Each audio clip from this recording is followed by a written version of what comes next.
Hello everyone, আসসালামু আলাইকুম। Welcome back to my channel. আশা করছি আপনারা সকলেই খুব ভালো আছেন।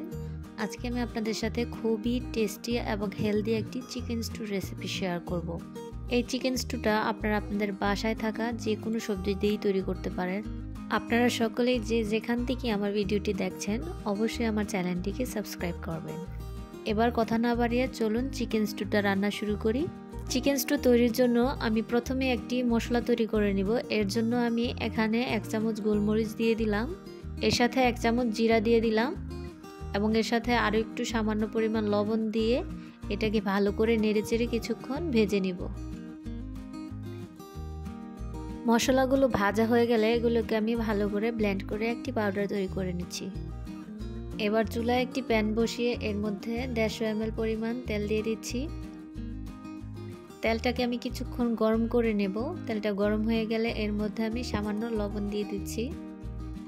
এবার আমি এর মধ্যে এক এক করে চিকেনগুলোকে ভালো করে ভেজে নেব। এখানে আমি চিকেন নিয়েছি প্রায় আধা কেজি পরিমাণের। আপনারা চাইলে এর থেকে বেশিও নিতে পারেন বা কমও নিতে পারেন। আর এখানে আমি মাংসগুলোকে একটু মাঝারো সাইজের করে কেটে নিয়েছি। এবারে মাংসগুলোকে খুবই অল্প সময় নিয়ে আমি দুপাশ ভালো করে ভেজে নিব। বেশি ভাজলে এই মাংসগুলো একটু শক্ত হয়ে যায়। এদিকে আমার মাংসগুলো ভাজা হয়ে গেছে। এবার আমি এগুলোকে উল্টে দিচ্ছি।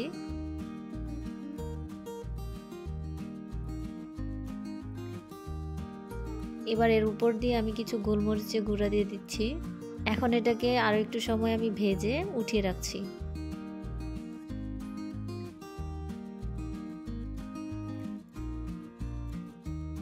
এবারে ভাজা তেলের মধ্যে আমি দিয়ে দিচ্ছি 4টি এলাচ, 2 টুকরো দারচিনি এবং 4 থেকে 5টি লবঙ্গ, একটি তেজপাতা। এবার এই গরম মশলাগুলোকে আমি ভালো করে একটু নেড়েচেড়ে ভেজে নিব। এখন এর মধ্যে আমি 1 কাপ পরিমাণ পেঁয়াজ কুচি দিয়ে দিচ্ছি। এটাকে আমি ভালো করে কিছুক্ষণ সময় নিয়ে ভেজে নেব।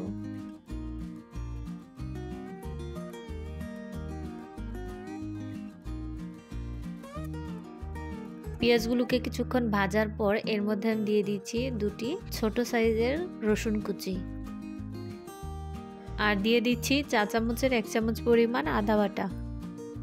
এখন আমি এটাকে একটু নেড়েচেড়ে ভালো করে ভেজে নিচ্ছি। আদা এবং রসুনের কাঁচা ফ্লেভারটা চলে গেলে এর মধ্যে আমি দিয়ে দিচ্ছি আধা কাপ পরিমাণ পানি। এবার আমি এর মধ্যে এক এক করে সবজিগুলোকে দিয়ে দিব।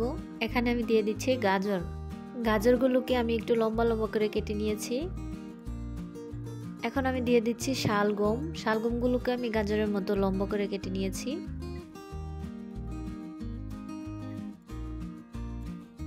এবার দিয়ে দিব আলু। চিকেন স্টুর জন্য সবগুলো সবজিকে এভাবে লম্বা লম্বি করে কাটলে দেখতে অনেক সুন্দর হয়। এবার মশলার সাথে সবগুলো সবজিকে আমি ভালোভাবে মিশিয়ে দিচ্ছি। এখন এর মধ্যে দিয়ে দিচ্ছি আমি 1 কাপ পরিমাণ পানি।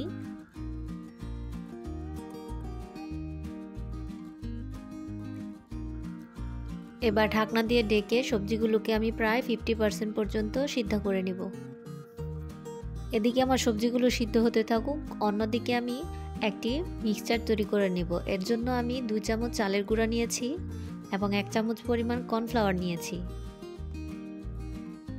এর মধ্যে আমি এখন দিয়ে দিচ্ছি অল্প পরিমাণ পানি। এখন পানির সাথে চালের গুঁড়ো এবং কর্নফ্লাওয়ারটাকে ভালোভাবে মিশিয়ে দিচ্ছি। এবার এটাকে আমি একপাশে কিছুক্ষণের জন্য রেখে দিব। এদিকে আমার সবজিগুলো সিদ্ধ হয়ে গেছে। এবার আমি এর মধ্যে কিছু ফুলকপি দিয়ে দিচ্ছি। এখানে আমি সবগুলো সবজি 1 কাপ করে নিয়েছি, কিন্তু ফুলকপিটা একটু পরিমাণে বেশি দিয়েছি। এবার এর মধ্যে আমি দিয়ে দিচ্ছি কিছু কাঁচামরিচ কুচি, দিয়ে দিলাম 1 কাপ পরিমাণ টমেটো। এবার এর মধ্যে আমি দিয়ে দিব আগে থেকে ভেজে রাখা চিকেনগুলোকে, সাথে দিয়ে দিচ্ছি উপর দিয়ে কিছু ধনেপাতা কুচি। এবার সবজির সাথে মাংসগুলোকে ভালোভাবে মিশিয়ে দিচ্ছি। মাংসগুলো সবজির সাথে মেশানো হয়ে গেলে এর উপর দিয়ে আমি দিয়ে দিচ্ছি 1.5 কাপ পরিমাণ নারিকেলের দুধ। নারিকেলের দুধটা চিকেন স্টুর মধ্যে দিলে এর টেস্টটা দ্বিগুণ বেড়ে যায়। আপনারাও চেষ্টা করবেন এটা ব্যবহার করার জন্য। এখন এর মধ্যে আমি আরও একটু লবণ অ্যাড করছি। এবার ঢাকনা দিয়ে ঢেকে এটাকে আমি কিছুক্ষণ রান্না করব।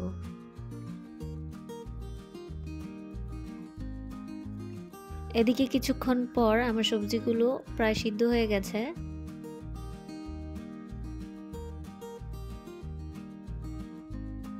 এখন আমি আপনাদেরকে একটি সবজি কেটে দেখাচ্ছি।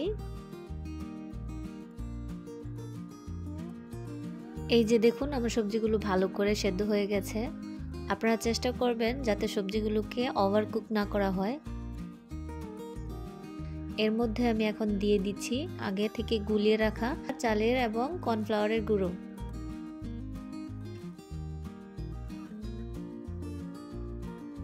এবার এগুলোকে দেওয়ার সাথে সাথেই তরকারিটাকে ভালোভাবে নেড়েচেড়ে দিবেন, তা না হলে চাউলের এবং কর্নফ্লাওয়ারের গুঁড়োটা দলা পেকে যেতে পারে। এবার আমি দিয়ে দিচ্ছি 1.5 চামচ পরিমাণ গোলমরিচ ও জিরার পাউডারটা। এখন এর উপর দিয়ে কিছু ধনেপাতা কুচি দিয়ে দিব। এবার এটাকে ভালো করে নেড়েচেড়ে দিয়ে কিছুক্ষণ ঢাকনা দিয়ে ঢেকে 3 থেকে 5 মিনিট রান্না করব।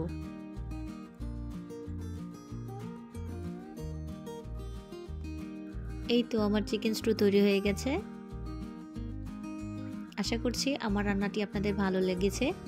যদি আমার রান্নাটি আপনাদের ভালো লেগে থাকে তাহলে অবশ্যই আমার চ্যানেলটিকে সাবস্ক্রাইব করবেন এবং আপনার ফ্রেন্ডস এবং ফ্যামিলির সাথে ভিডিওটি শেয়ার করবেন। আল্লাহ হাফেজ।